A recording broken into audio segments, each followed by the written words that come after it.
झारखंड की सियासी हलचल के बाद अब बात करते हैं एक बार फिर से बिहार की। बिहार की सियासत में जो होना था वो फिलहाल हो चुका है।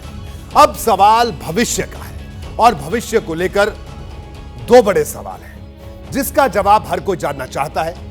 इन दोनों सवालों के बारे में मैं पहले आपको बताता हूं कि आखिरकार ये सवाल क्या है। देखिए, पहला सवाल ये कि लोकसभा चुनाव में एनडीए में सीट बंटवारा कैसे होगा, यह अपने आप में बड़ा सवाल है। यानी नीतीश कितनी सीट पर लड़ेंगे और बाकी पार्टियों के हिस्से में कितनी सीटें आएंगी, यह अपने आप में बड़ा सवाल है। दूसरा सवाल, 2025 में जब बिहार में विधानसभा चुनाव होंगे तो बीजेपी की रणनीति क्या होगी?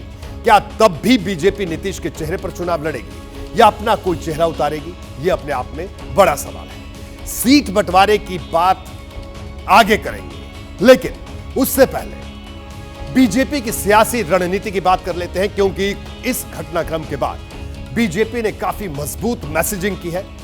बीजेपी ने इस बिहार की राजनीति को लेकर ऐसा संदेश दिया जो पहले कभी नहीं दिया था। यह संदेश क्या है, अब मैं आपको यह बताता हूं। दरअसल बीजेपी ने जो 2 डिप्टी सीएम बनाए हैं, यह संदेश इसी में छिपा है।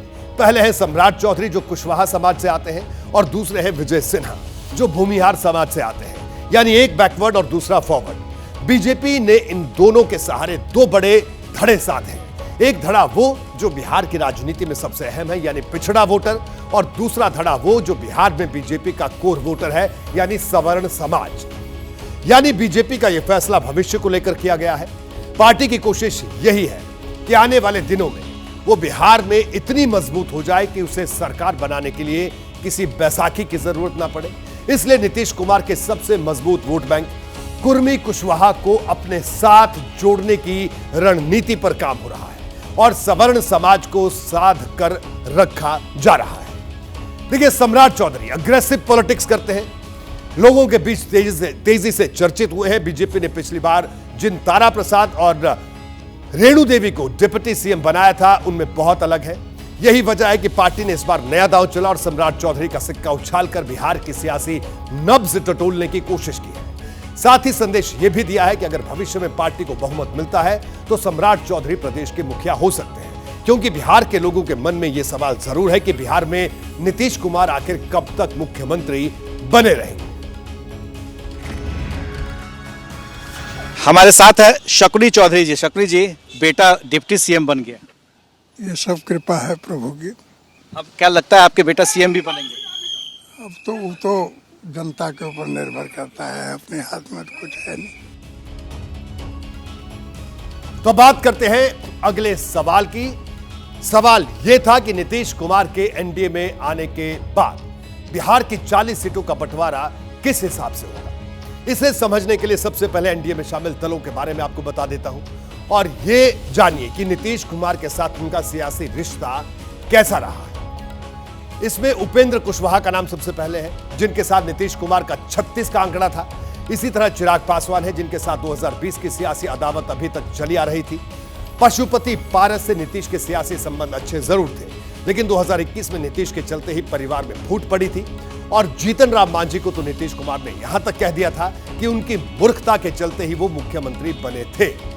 हालांकि सियासत में कुछ भी स्थिर नहीं होता। अगर नीतीश कुमार बीजेपी को भला बुरा कहने के बाद वापस एनडीए में चले गए और नीतीश कुमार के लिए दरवाजे बंद करने वाली बीजेपी एक झटके में उन्हें अपने साथ जोड़ लाई, तो बाकी नेताओं का मन बदलने में भी ज्यादा वक्त नहीं लगेगा।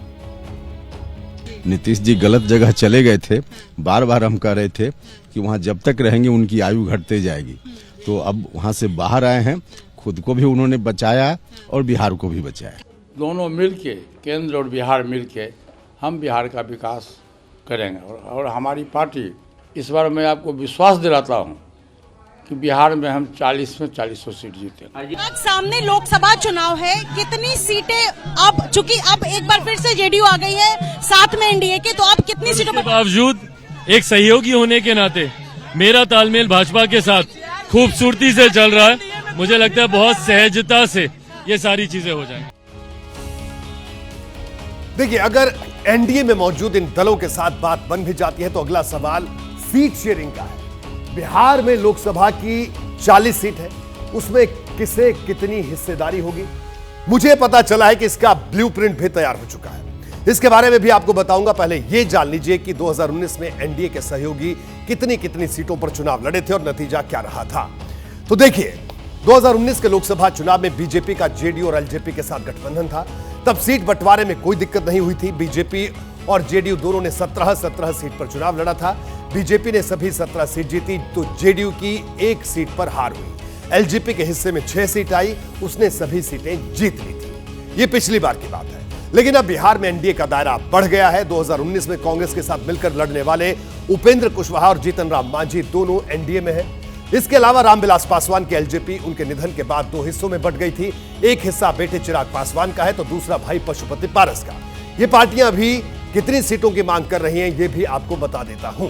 चिराग पासवान चाहते हैं कि वो बिहार की 6 सीटों पर चुनाव लड़े। इसी तरह पशुपति पारस भी 6 सीटों पर दावा ठोक रहे हैं। उपेंद्र कुशवाहा भी 4 सीटों पर दावेदारी ठोक रहे हैं। जीतन राम मांझी के हिस्से में 2 सीट चाहिए उनको अपने हिस्से में।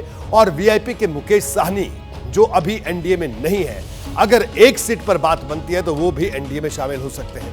इस तरह देखा जाए तो ये सभी क्षेत्रीय दल मिलकर 40 में से 19 सीटों की मांग कर रहे हैं और इस हिसाब से बीजेपी और जेडीयू के लिए सिर्फ 21 सीट बच जाएगी। और व्यवहारिक तौर पर यह बीजेपी और जेडीयू के लिए, दोनों के लिए मुश्किल है करना।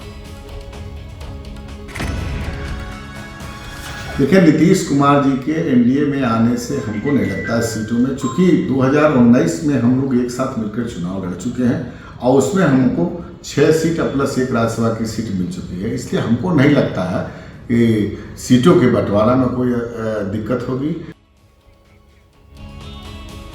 बीजेपी की सबसे पहली कोशिश एलजेपी के पारिवारिक विवाद को खत्म करने की है। अगर यहां बात बन जाती है तो बिहार में सीट बंटवारे में ज्यादा दिक्कत नहीं आएगी। और अगर चाचा भतीजे के बीच दूरी बनी रही तो बीजेपी ने सीट बंटवारे का शुरुआती ब्लूप्रिंट भी तैयार कर दिया है। इसके बारे में आपको बता देता हूं। सबसे पहले बात उपेंद्र कुशवाहा की, जिन्हें 3 लोकसभा सीट दी जा सकती है। 2014 में जब बीजेपी के साथ गठबंधन में थे तब भी 3 सीट पर ही उन्होंने चुनाव लड़ा था। इसमें काराकाट से उपेंद्र कुशवाहा को लड़ाया जा सकता है, जबकि जहानाबाद और सीतामढ़ी सीट भी उनके हवाले की जा सकती है। ये तीनों सीट उपेंद्र कुशवाहा की पार्टी ने 2014 में जीती थी जब वो एनडीए में थे। हालांकि दिक्कत यह है कि इन तीनों सीटों पर अभी जेडीयू के सांसद हैं, क्योंकि उपेंद्र कुशवाहा 2019 में एनडीए से अलग हो गए थे। इसी तरह जीतन राम मांझी को गया लोकसभा दी जा सकती है, जबकि मांझी को राज्यसभा भेजा जा सकता है। और अगर पासवान परिवार में सब कुछ ठीक हो गया तो पिछली बार की तरह 6 सीटों पर मामला सेट किया जा सकता है। और अगर बात नहीं बनी तो चिराग पासवान को हाजीपुर समेत 3 सीट दी जा सकती है, जबकि पशुपति पारस की पार्टी को भी 3 सीट दी जा सकती है। इन दोनों में किसी को 2 और किसी को 4 सीट भी मिल सकती है, जबकि इनमें कुछ प्रत्याशी बीजेपी के सिंबल पर भी चुनाव लड़ सकते हैं। इन 10 सीटों के बंटवारे के बाद बीजेपी और जेडीयू में सीट बंटवारा होगा, जिसमें 16 सीट पर बीजेपी चुनाव लड़ सकती है और 14 सीट जेडीयू के लिए छोड़ी जा सकती है। अगर मुकेश सहनी के साथ गठबंधन बना तो बीजेपी उनकी पार्टी के प्रत्याशी को अपने सिंबल पर चुनाव लड़वा सकती है। इस फॉर्मूले में किसी भी पार्टी को कोई दिक्कत नहीं आएगी। नीतीश भी खुशी खुशी बीजेपी को बड़े भाई की भूमिका दे देंगे, क्योंकि पिछली बार बीजेपी का स्ट्राइक रेट जेडीयू के मुकाबले बेहतर रहा था। सीट शेयरिंग से संबंधित विषय हमारे शीर्ष नेतृत्व का विषय है। हम कोई पहली बार नहीं लड़ रहे हैं, हम पहले भी लड़ चुके हैं। 2019 में आपको याद होगा कि 40 में 39 सीटें जीती थी। इस बार तो 40 में 40 सीटें जीतने का संकेत मिल रहा है और बिहार की आवाम एक बार फिर से नरेंद्र मोदी जी को भारत का प्रधानमंत्री बनाना चाहती है। कि नीतीश जी की ताकत जब एनडीए के साथ रहती है तो 40 में से 39 सीटें आती हैं। अब तो अन्य दल भी हमारे साथ हैं, तो निश्चित रूप से 40 में से 40 सीटें हम जीतेंगे। इस सो कॉल्ड इंडिया अलायंस का जो सुपड़ा है वो बिहार ही नहीं पूरे देश में साफ हो जाएगा। नीतीश कुमार अगर दोबारा एनडीए में गए तो जाहिर सी बात है कि सब कुछ पहले से तय करके गए होंगे। और जहां तक चिराग पासवान और पशुपति पारस का सवाल है तो ये नेता भी लगातार जेपी नड्डा के संपर्क में है। और वैसे भी अगले साल बिहार में विधानसभा का चुनाव होना है। ऐसे में अगर किसी पार्टी की तरफ से कोई त्याग किया जाता है तो विधानसभा चुनाव में इसे उसका इनाम भी मिल सकता है। जैसे ही घड़ी का काटा दोपहर 2:30 पे आए, बबीता जी का दिल सास बहू साजिश के लिए मचल जाए। और ये है इनकी बहू, पूरे दिन ऑफिस की टेंशन हो जाए गॉन जब ये करें अपना फेवरेट शो फ्री टाइम पे ऑन। इनकी तरह आप भी देखिए अपना फेवरेट शो अपने टाइम पर और डाउनलोड कीजिए एबीपी लाइव ऐप अपने स्मार्ट टीवी पर।